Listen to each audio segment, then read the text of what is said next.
BJP का बांकीपुर विधानसभा seat यानी 15 सालों से लगातार विधायक रहे नितिन नवीन जी, वो इस बार फिर से पार्टी की तरफ से उम्मीदवार बनाए गए हैं और पार्टी ने उन पर भरोसा जताया है। जनता से वो अपनी बात करने के लिए निकले हुए और जनता से अपने कामों को लेकर जो उन्होंने क्षेत्र में लोगों का विकास किया उन तमाम चीज़ों पर चर्चा कर रहे हैं, लोगों से मिल रहे हैं, आशीर्वाद ले रहे हैं कि 5 सालों के लिए आने वाले समय में उन्हें फिर से उनका नेतृत्व करने का मौका दिया जाए। नितिन नवीन जी लगातार पटना के बांकीपुर विधानसभा क्षेत्र के तमाम जगहों पर दौरा कर रहे हैं और हमारे पीछे जो भीड़ जो दिख रही है इनके समर्थक भी हैं और साथ ही साथ जो कहा जा सकता है कि स्थानीय लोग हैं वो भी इनके साथ है। लोगों का जो हुजूम है वो दिख रहा है। देखिए, ये बांकीपुर का विधानसभा सीट जो लगातार नितिन नवीन 15 सालों से है, उनके पहले उनके पिताजी यहाँ पर नवीन कुमार सिन्हा जी थे, मगर यहाँ पर जो क्षेत्र की अगर बात कर ली जाए तो तमाम चीजों पर हम नितिन नवीन से ही जानेंगे कि आखिर क्या रहा 15 सालों का उनका अनुभव। इससे पहले उनके पिताजी थे तो उनको लेकर उनके क्या सर, काफी समय से इस क्षेत्र से आपका जुड़ाव रहा है बांकीपुर विधानसभा और जनता ने आप पर लगातार भरोसा किया, कैसे देखते हैं क्या कुछ 5 सालों के और योजना रही? मेरा ये मानना है कि क्षेत्र के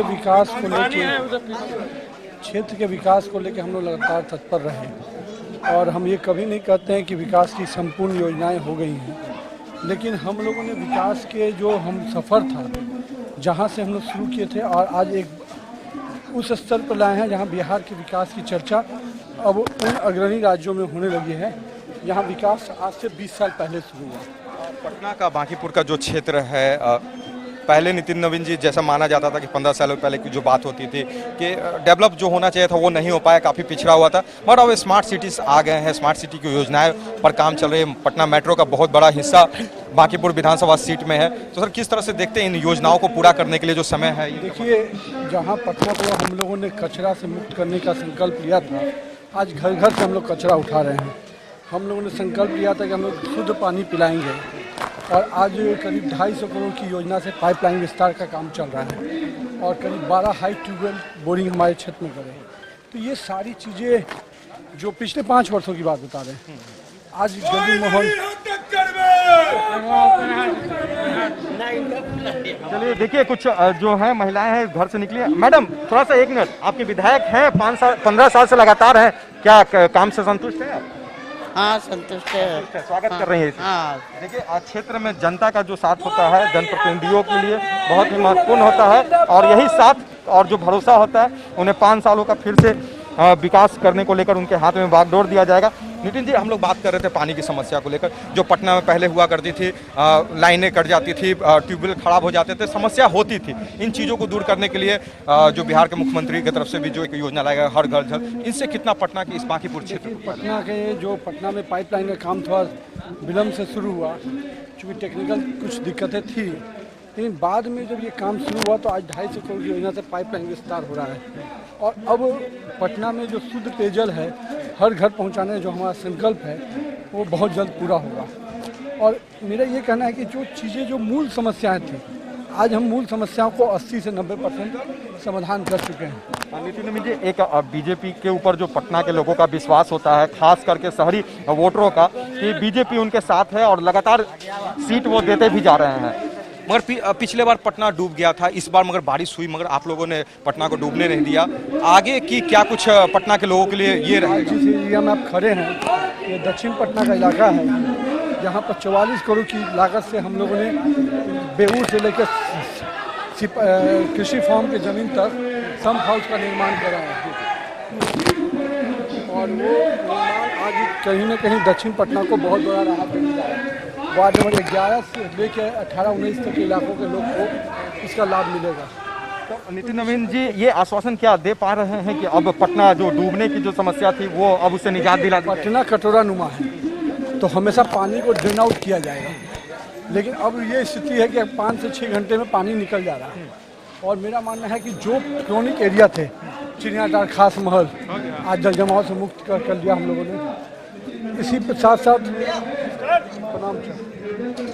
देखिए, जनसंपर्क अभियान है और लगातार लोगों से मिल रहे हैं। तो कहाँ हम लोग जाइए? तो आप गार्जियन है चाहता हमारा? हाँ, गार्जियन आपका है, आशीर्वाद तो आपको है, अब फिर विजय होइएगा। चलिए देखिए, यहाँ से विजय होने का आशीर्वाद नितिन नवीन जी लेकर निकल रहे हैं और एक बुजुर्ग है जिन्होंने काफी समय तक अपने जीवन का जो कहा जाता है समय देखा है, कई राजनीतिक दलों के भी उन्होंने देखा, मगर यहाँ पर नितिन नवीन जी को लगातार 15 साल से जो आशीर्वाद जनता का मिल रहा है बांकीपुर विधानसभा क्षेत्र से, इस बार भी पार्टी ने उनको दिया है। मगर उनके विरोध में कई ऐसे लोग खड़े हैं जो कहा जा सकता है कि नाम और पहचान से थोड़ा बड़े हैं। पुष्पम प्रिया चौधरी वो खुद खड़ी हैं, लव कुमार सिन्हा, शत्रुघ्न सिन्हा यानी बिहारी बाबू के बेटे वो खड़े, उनके बारे में जानते हैं कि क्या टक्कर मानते हैं उनकी। पुष्पम प्रिया चौधरी जिस तरह से बात कर रही है बिहार में बदलाव को लेकर, उनको लेकर क्या कहेंगे नितिन जी? देखिए, मेरा मानना है बिहार की बेटी है, अच्छा पढ़ाई लिखाई की है और अपने जो भी लोग हैं बिहार के बंधु हैं, मेरी ओर से सबको शुभकामना है। पर जहाँ विकास की बात है, जो सफ़र हम लोगों ने तय किया है वो सफ़र अपने आप में हम लोग को ये विश्वास है कि हम लोगों ने जो विकास के रथ पे सवार होकर जहाँ तक हम लोग पहुँचाया बिहार को, वो निश्चित रूप से बिहार के लोगों का और मेरे विधानसभा क्षेत्र के लोगों का हमको आशीर्वाद मिलेगा। लव कुमार सिन्हा बिहारी बाबू के बेटे हैं, मुंबई रहते हैं, मगर इस बार विधानसभा चुनाव बांकीपुर से लड़ने के लिए आ रहे हैं। क्या चैलेंज कोई है? शत्रुघ्न सिन्हा का नाम उसके साथ जुड़ा हुआ है। ये नाम तो बहुत बड़ा है, लेकिन काम उससे बड़ा है और जनता काम पर वोट देती है और मेरा मानना है कि हम लोगों ने काम किया है। उनका नाम बड़ा है लेकिन हम लोग का काम बड़ा है, तो निश्चित रूप से जनता का आशीर्वाद जो पिछले बार मिला था उससे अधिक आशीर्वाद इस बार हमको मिलेगा, ये विश्वास मेरा अपने। देखिए, नितिन नवीन जी थे हमारे साथ और ये उन्होंने एक जो लाइन कहा है कि नाम बहुत बड़े बड़े लोगों के साथ जो है इस चुनाव में आए हैं बांकीपुर विधानसभा के साथ, मगर जो कहा जाता है कि जनता का जो साथ उन्हीं को मिलेगा जिनका काम बड़ा होगा। और नितिन नवीन कहते हैं कि हमने काम किया है, 15 साल से जनता हमें चुनते आ रही है और इस बार भी जो है चुनने का मौका जो उन्हें मिलेगा वो हमें ही चुनेगी और फिर से जो है विधायक बनाकर इस क्षेत्र से नेतृत्व करने के लिए आगे भेजेगी। पहले चरण के लिए चुनाव प्रचार अब आखिरी दौर में जा चुका है और अभी हमारे साथ मौजूद है जमुई से रालोसपा के उम्मीदवार अजय प्रताप जी। अजय प्रताप जी, आप लगातार जनसंपर्क अभियान चला रहे हैं, इस बार आपके पंखे में हवा कितनी तेज बह रही है? बहुत तेज बह रही है, इतना तेज बह रही है हवा कि लालटेन भी उड़ गया और फूल भी उड़ गया है। अब से इसके धूल में लालटेन पंखे के धूल में पंखा इतना तेज चल रहा है कि इससे जो धूल उठा उसके बुझ गया लालटेन, उड़ गया फूल वाला हाल हो गया है। लोग तो यही नारा दे रहे हैं, पंखा का हवा पूर्ण तेज। और पंखा जो है एक प्रतीक है कि ये सबको हवा देता है, वो नहीं देखता नीचे कौन जात, कौन पात, कौन धर्म, कौन लोग बैठे हुए हैं। ये बिना वर्ग विभेद किए पंखा सबको समान रूप से हवा देता है, तो प्रतीक भी है हवा सबके समानता का।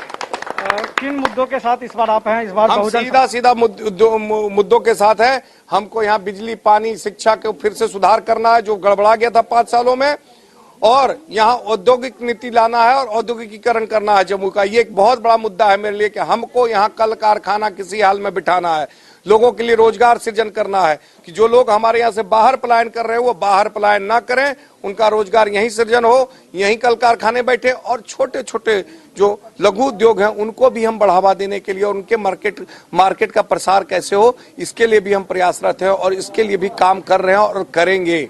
समय मौका मिलेगा तो इस पे बहुत बड़ा काम होगा ताकि लोगों का जीवन यापन यहाँ बढ़े। दूसरा, ये बहुत बड़ा एक पर्यटन हब है जमुई, हम इस पे भी काम कर रहे हैं कि यहाँ का जो पर्यटन हर जगह, आप लछुआड़ देख लीजिए, आप जैन काकन मंदिर जैन देख लीजिए, जैन मंदिर काकन देख लीजिए, आप पत्नेश्वर मंदिर देख लीजिए, गिद्धेश्वर मंदिर देख लीजिए, माधोपुर में अभी एक वन विभाग की तरफ से ये खुला है, पार्क खुला है, वो देख लीजिए। तो यहाँ तक बहुत बड़ा पर्यटन का व्यवसाय चल सकता है जिससे लोगों को रोजी रोटी जीवन यापन चल सकता है। कला संस्कृति के क्षेत्र में यहाँ अच्छे अच्छे गायक हैं, अच्छे अच्छे कलाकार हैं, वीरेंद्र मंडल जी हैं जैसे लोग, कई लोग हैं यहाँ गाने वाले और लोगों को सिखाने वाले। तो ऐसे कई बहुत लोग हैं ऐसे जिनमें बहुत सारा आसरा कहीं दिख रहा है, नजर आ रहा है कि हाँ यहाँ पे बहुत ज्यादा पर्यटन के विभाग में, उद्योग के विभाग में हम लोग को मौका मिल सकता है, व्यवसाय हो सकता है। बहुजन समाज पार्टी इस बार आपके गठबंधन में है, तो उसका कितना आपको लग रहा है कि फायदा? बहुजन समाज पार्टी का तो बहुत एक तरफे जा रहा है, उसमें कहीं कुछ सोचने का नहीं है। उनका प्रचंड बहुमत।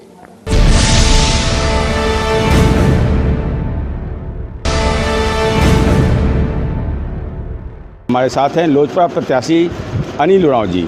ये सेकंड टर्म मनिहारी विधानसभा से फाइट कर रहे हैं और पिछली दफ़ा भी जीत से महज चंद कदम ही दूर थे। आइए सीधे उनसे रूबरू करवाते हैं और जानते हैं कि मनिहारी विधानसभा के लिए उनकी क्या प्रायोरिटी होगी। सर, कशिश न्यूज़ में आपका स्वागत है। सबसे पहले कशिश न्यूज़ वाले के जितने भी टीम से आए हुए हैं सभी को कोटि कोटि से धन्यवाद। क्या प्रायोरिटी रहेगी अगर विधानसभा की जनता आपको आशीर्वाद देती है तो मनिहारी के लिए क्या प्रायोरिटी होगी? प्रायोरिटी तो हम लोग 2015 से जो हारे हैं उसके बाद तो सबसे पहला प्राथमिकता जो गंगा कटाव का है वो अस्थाई निवारण हम लोग उसका करेंगे, ठीक है। और जो अस्थाई निवारण करने के बाद जो पूरे विधानसभा में आपने घूम घूम के देखा भी कि कहीं भी रोड एक भी सही नहीं है, एक भी रोड नहीं सही है। हम लोग का बनने से पहले जो है ना सेकंड मुद्दा यही रोड का जो मामला है और पुल पुलिया का जो मामला है वो उसको हम लोग चुस्त दुरुस्त पूरे विधानसभा में करेंगे। सर, मनिहारी का गंगा घाट की बात करें, वहाँ रोड सही नहीं है और देश से ही नहीं कोने कोने के से लोग आते हैं और वहाँ एक विद्युत शवदागड़ी होना चाहिए था। तो क्या लगता है कि जो मौजूदा विधायक रह चुके हैं उन्होंने विकास का कार्य किया कि नहीं किया? जी, माननीय विधायक जी जो हैं 10 साल रहने के बावजूद सबसे पहले जबकि सीमांचल के धरती से जो गंगा स्नान के लिए आते हैं वो लोग भी आकर के देखते हैं तो बोलते हैं कि यहाँ के लोग जागरूक नहीं हैं कि क्या पता नहीं कैसे विधायक को बना दिया गया है। और ऐसा नहीं है, यहाँ के लोग बहुत जागरूक हैं, लेकिन हमारी आदरणीय विधायक जी जो हैं वो उनके आंखों में क्या पड़ा है जो अभी तक रोड को नहीं देख रहे हैं, ताकि बाहरी लोग आकर के हम लोग को भी खलता है इस बात का। हम लोग मान लीजिए 2015 में थोड़ा सा वोट के अंतराल के चलते हम लोग हार गए। अगर आज हम लोग बिहार विधानसभा में रहते तो ऐसा नहीं ये दृश्य देखने को पड़ता। और आप जो आए अभी, आप तो पूरे विधानसभा में घूम घूम के देख भी रहे हैं। और मेरा सबसे पहला ये है कि 2015 में जो मिस हो गया, गलती हो गया, उसको पूरा हम 2020 में करेंगे। और रूबरू हम लोग लगभग कंटिन्यू 5 साल से क्षेत्र में रह करके सारे लोगों से, बूढ़े बुजुर्ग और मेरे जितने भी दोस्त लोग हैं सभी से आशीर्वाद लेकर के हमने 19 तारीख को दाखिल किया अपना पर्चा। एक अंतिम सवाल सर, कि जनता से क्या अपील करना चाहेंगे? जनता से अपील यही करना चाहेंगे कि जो हमको 5 साल जो जनता से जो प्यार मिला, एक बेटा के स्वरूप में जो प्यार मिला, वो इस बार 2020 में हम लोग को विधानसभा भेजने का काम करेंगे। यही सबसे बड़ा आशीर्वाद रहेगा जनता। तो ये थे हमारे साथ एलजेपी के प्रत्याशी अनिल उरांव जी, जिनका स्पष्ट तौर पे कहना है अगर इन्हें जनता आशीर्वाद देती है, इन्हें मौका देती है तो गंगा घाट पे जितना सौंदर्यीकरण है और जो विद्युत शवदागड़ी साथ साथ जो गंगा घाट तक पे जाने वाली रोड है की स्थिति है उनको सुदृढ़ करेंगे। हमारे साथ हैं मनोहर प्रसाद सिंह। मनोहर प्रसाद सिंह के बारे में बता दूं, मैं ये मौजूदा विधायक हैं और 2 बार मनिहारी विधानसभा से प्रतिनिधित्व कर चुके हैं। साथ ही ये भी मैं आपको बता दूं, ये भारतीय पुलिस सेवा के आईजी पद से रिटायर हुए हैं। आइए सीधे उनसे रूबरू कराते हैं, जानते हैं अगर उनको जनता आशीर्वाद देती है तो मनिहारी विधानसभा क्षेत्र के लिए उनकी क्या प्रायोरिटी होगी। सर, अगर जनता दोबारा आशीर्वाद देती है तो क्या प्रायोरिटी होगी मनिहारी विधानसभा के लिए? मेरी सबसे प्रायोरिटी होगी कि जो कटाव है उसको रोकना और जो विस्थापित हैं उनका पुनर्वासित करना। क्या क्या विजन है सर मनिहारी के लिए? मनिहारी के लिए विजन है, जैसे जो मनिहारी घाट है, मनिहारी घाट में बहुत अभाव है।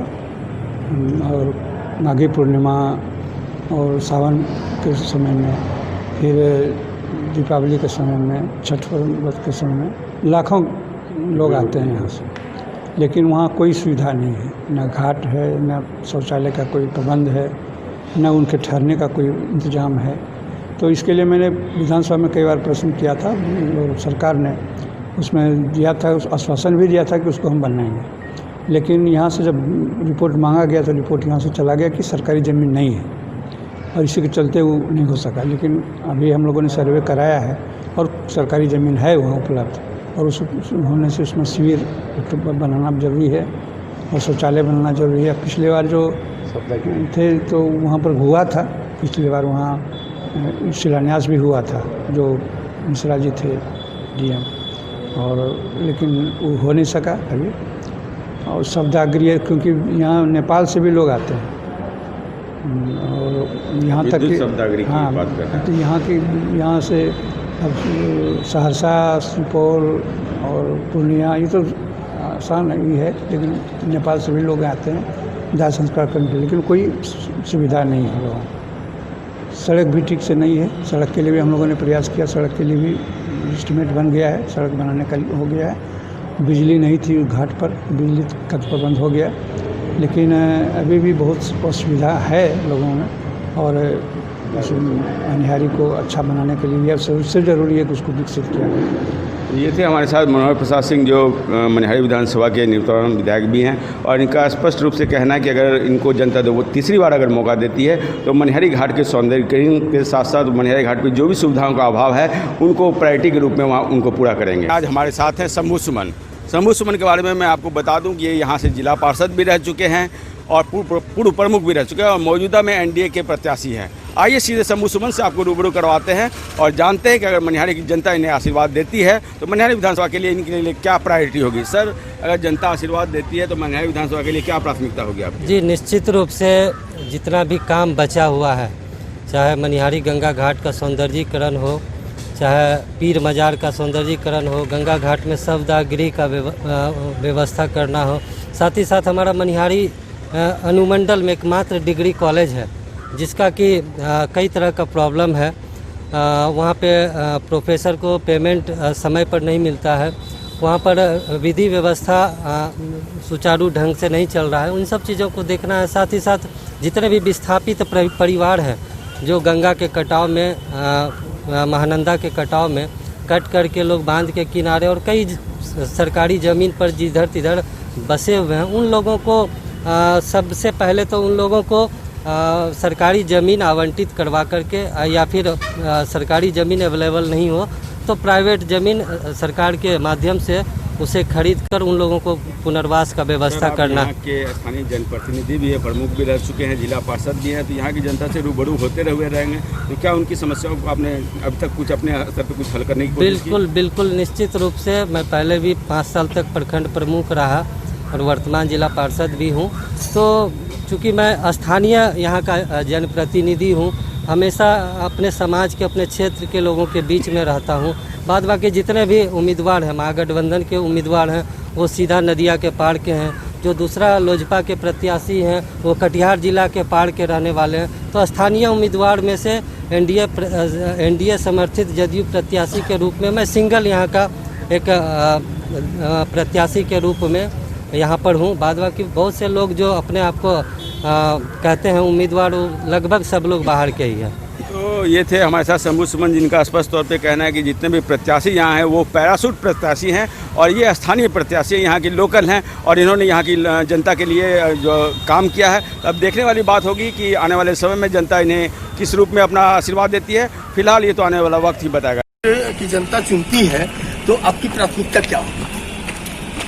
गाय घाट में जो भ्रष्टाचार है, जो वहाँ विकास के मुद्दे हैं, उनको प्राथमिकता के आधार पर कौन करना है, उसको वहाँ की जो समस्या है उसका निराकरण करने का काम करें। सर, वहाँ बाढ़ की बहुत बड़ी समस्या है, उसके लिए आपका क्या पहल हुआ?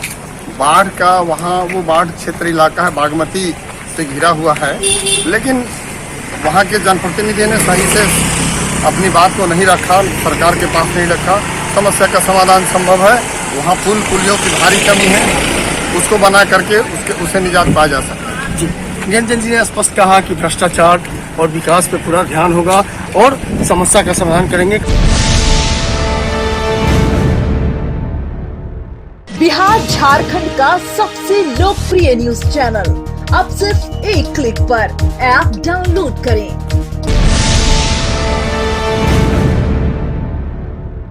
गोरिया कोठी के जो न्यू वर्तमान विधायक हैं सतदेव सिंह जी, उनके पास पहुंचे हुए हैं। सतदेव जी सिंह से बात करेंगे क्योंकि ये पिछले बार आरजेडी के विधायक थे और इस बार इनका टिकट आरजेडी ने काट दिया है और काट के दूसरे किसी को दे दिया है। हम नाम नहीं लेंगे, लेकिन सीधे तौर पे इनसे हम बात कर लेते हैं आखिर क्यों टिकट कटा है और क्या इनकी अभी क्षेत्र में पोजीशन है और किस दल से ये चुनाव लड़ रहे हैं। सर, सबसे पहले आपका कशिश न्यूज में आपको स्वागत है। इसके लिए आप लोगों को बहुत बहुत धन्यवाद। सर, टिकट क्यों कटा? देखा जाए, टिकट काटने के पीछे रुपया की सौदेबाजी हुई, उसमें दल के निष्ठावान के प्रति कोई सहानुभूति नहीं हुई, सीटिंग के बारे में कोई विचार नहीं किया गया।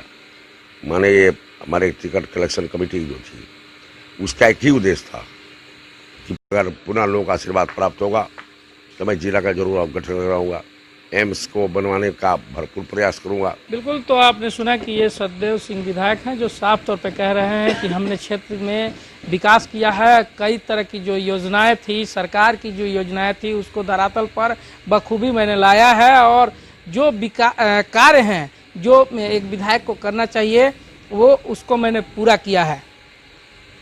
अब विधायक जी रालोसपा के टिकट से चुनावी मैदान में आए हैं। जब आरजेडी का टिकट इन्हें कटा तो रालोसपा के टिकट से ये चुनावी मैदान में कूद पड़े हैं। हमारे साथ मौजूद है रितेश रंजन जी, जो सहरसा जिले के सिमरी बख्तियारपुर विधानसभा क्षेत्र से जो है कि चुनावी मैदान में है और विधायक पद के लिए अपने भाग आजमा रहे हैं। हम आपको रूबरू कराते हैं, उनसे जानने की कोशिश करेंगे कि क्या उनके चुनावी मुद्दा लेकर के यहाँ चुनावी मैदान में आए हैं। आपका स्वागत है रितेश जी। जी धन्यवाद। ये आप चुनाव लड़ रहे हैं, क्या प्रायोरिटी रहेगी सिमरी बख्तियारपुर विधानसभा के लिए आप? देखिए, सिमरी बख्तियारपुर विधानसभा जो है वो कोसी का पिछड़ा इलाका है। यहाँ बहुत सारा इलाका बांध के भीतर का क्षेत्र है जहाँ लोग की स्थिति जानवर से भी बदतर है।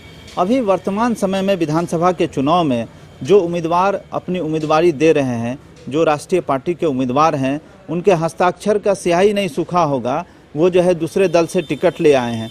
आज तक जो लोग क्षेत्र की संवेदना को नहीं समझा, जिनको 40-45 साल से इस क्षेत्र ने सेवा का मौका दिया और आज तक इस क्षेत्र की दुर्दशा से नहीं बचा सके, चाहे हॉस्पिटल की समस्या हो, शिक्षा की समस्या हो, आम किसानों की समस्या हो, युवाओं की समस्या हो या क्षेत्र में रास्ते की समस्या हो, ये सब समस्या से ग्रसित यह क्षेत्र है। आपको याद होगा कि सिमरी बख्तियारपुर में जब उपचुनाव हुआ था तो वीआईपी के राष्ट्रीय अध्यक्ष मुकेश सहनी जी ने अपने साधारण कार्यकर्ता दिनेश निषाद को यहाँ पे चुनाव लड़ने का अवसर दिया था। मैं दुर्भाग्य समझता हूँ कि मुकेश सहनी जी को अगर दोबारा चुनाव लड़ने का अवसर था तो अपने ही साधारण कार्यकर्ता को देना चाहिए था जो इस क्षेत्र से जुड़ा हुआ हो। खुद चुनाव के मैदान में कूद गए हैं, तो ये क्षेत्र इस बात को जानती है कि जो लोग इस क्षेत्र के नहीं हैं या क्षेत्र के लिए उनकी कोई संवेदना नहीं है और जो लोग काम करने वाले लोग हैं, जो सुख दुख में समर्पित होने वाले लोग हैं। कोविड-19 का कहर था, कोई नज़र नहीं आ रहे थे। हम लोग शुरू से लेके एंड तक अंतिम तक जो है काम करते रहे और लोगों की हर सुख दुख पीड़ा में खड़े रहे।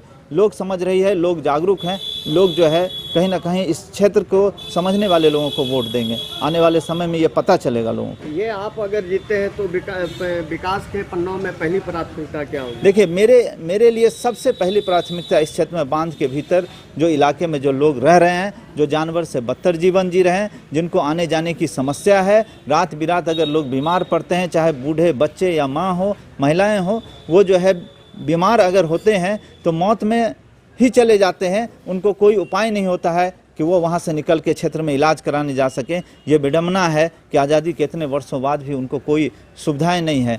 और मेरी प्राथमिकता में यहाँ स्वास्थ्य सेवा होगा, यहाँ शिक्षा की व्यवस्था होगी, युवाओं के लिए रोज़गार की व्यवस्था होगी। उसके बाद जो है इस क्षेत्र में जहाँ भी लगता है कि समस्या है, चाहे रोड की समस्या हो या अन्य कोई प्रॉब्लम हो, उसको ख़त्म करने का काम करेंगे। मेरी प्राथमिकता में सबसे ज़्यादा जो होगी कि यहाँ का जो विभाग है, चाहे वो थाना हो, पुलिस हो, ब्लॉक हो, जहाँ एक आवासीय बनवाने के लिए, थाना में एक केस दर्ज करवाने के लिए, हॉस्पिटल में एडमिट होने के लिए जो लोगों को पैसा देना पड़ता है या घूस देना पड़ता है, उस भ्रष्टाचार को तो कंप्लीट ख़त्म करने का संकल्प है।